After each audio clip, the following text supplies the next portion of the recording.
He was young, bold, uncompromising. They called him the African Che Guevara.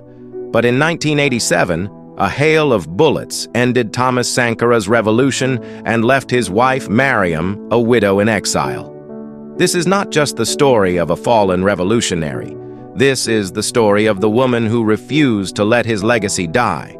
Thomas Sankara became president of Burkina Faso at just 33. He slashed his salary, banned luxury cars for officials, redistributed land, and stood fiercely against imperialism. But behind the fiery speeches and military uniform was a husband, a father, a man deeply in love with Mariam. Mariam Sankara stood by his side through it all: the revolution, the threats, the rise of hope. She believed in his dream, a self-reliant Africa free from foreign domination. On October 15, 1987, the unthinkable happened.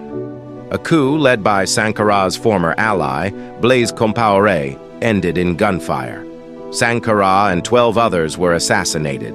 Mariam was forced to flee with her children. The country that once cheered her husband now silences his name.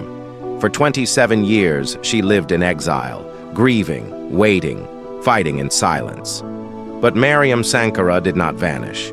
She became a quiet force for justice. She spoke at rallies. She filed legal cases.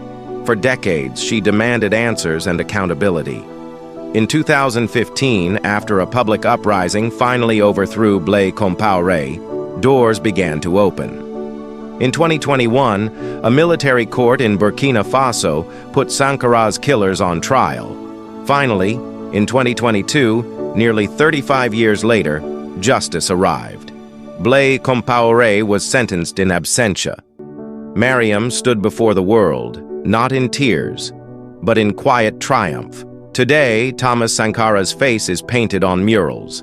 His ideas echo in the voices of a new generation. But without Mariam, that legacy might have been buried with him. She is more than a widow.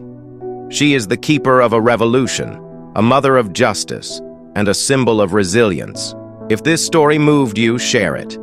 Let the world know that behind every fallen hero, there's often someone still standing, carrying the flame.